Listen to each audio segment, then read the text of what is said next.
G'day, my name's Brendan. I'm from Australian Caravan and RV. I'm here with Bruce Loxton in the Kimberley Kruiser, the new off-road caravan.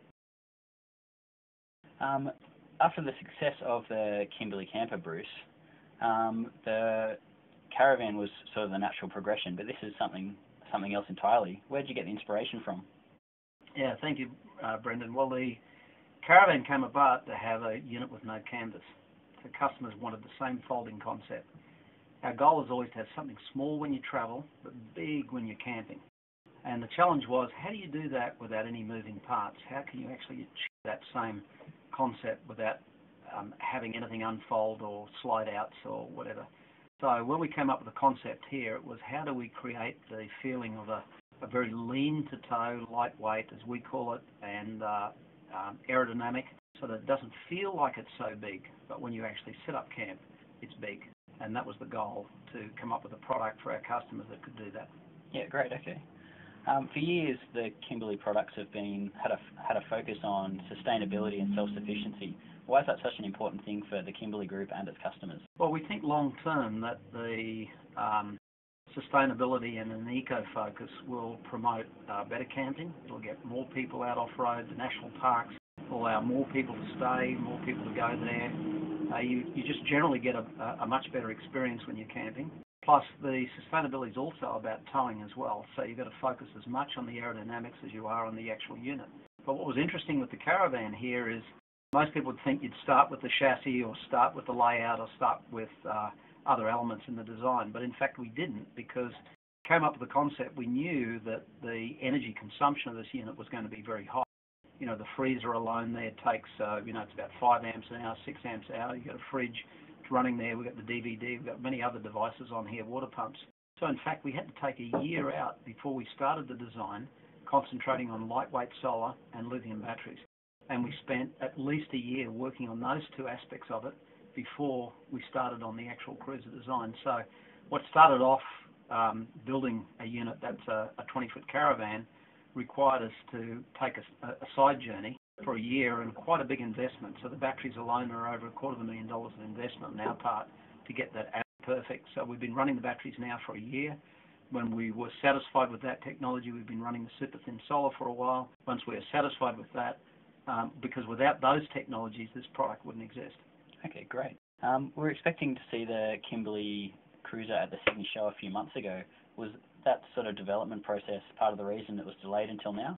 No, we are perfectionists in terms of the way we do the design, and there were several things that weren't quite right on the product at the time. The main one being the concealed awning that we had in the roof. The design of it was not quite what we wanted, and there was a few other issues that we had from a design point of view, so if it wasn't right, we just didn't release it. So there was a bit of a disappointment at the time. It wasn't there, but we held off until we had the design right.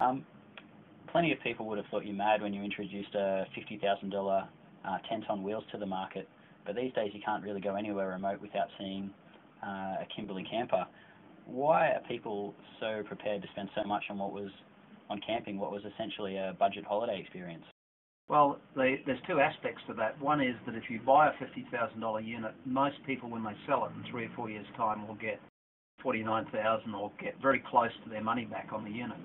So in fact, the cost of owning it, the cost of ownership, is very, very low. It does require, in fact, the cost of ownership is very, very low. It does require the capital to start with, but if you've got the capital, the cost of running it's very low. And then the comfort of the experience and the ability to go anywhere and have a look, then in fact the holiday in the end becomes very, very inexpensive. You actually get the best trip compared to a 5-star hotel by a long way. Now, if at the end of the trip you had a large depreciation on the unit, then that would be a disaster, but our products aren't like that. The Kruiser you've described in your marketing as a lightweight caravan, but at 2.5 tons for the Classic or nearly 3 tons for this Black Caviar, that's not really that light. How much heavier could it be? Well, this unit here is effectively a 20-foot, as they call it in the old scheme, internal measurement here. And our target for this was to have a 20-foot internal caravan with the washing machine, the whole lot, for the weight of an 18-foot or less. But I think, put it bluntly, I think if most of the larger four-wheel drives 3 tonne seems to be acceptable because the vehicles are about 3 tonne in weight roughly.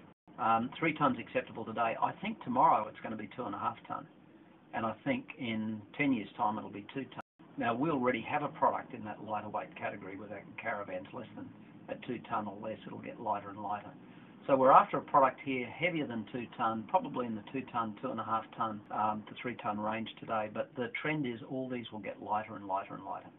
Definitely. Okay. And there's no way you'd want a product over 3 tonne. No.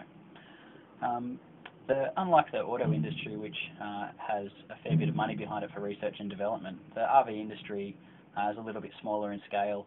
How do you, as a smaller business, find a balance between research and development and return on investment? We set a budget for the research and development.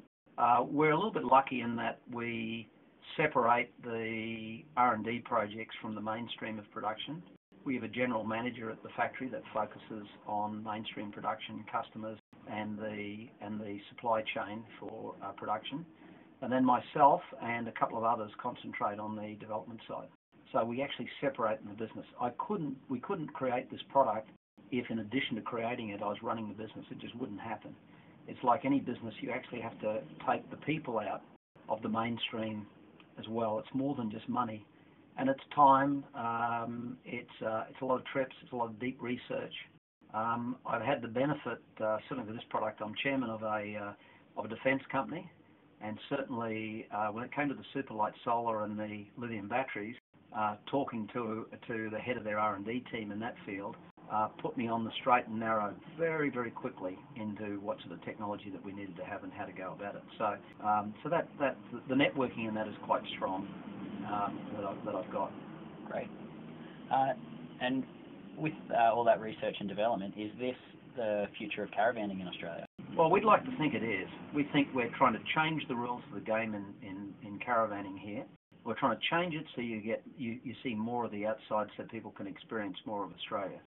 We're also trying to change it in terms of from the eco point of view. We've got reclaimed water. I think we're the first product as a mainstream offering in the world that we can find that's offered a reclaimed water system for the toilet and the washing machine.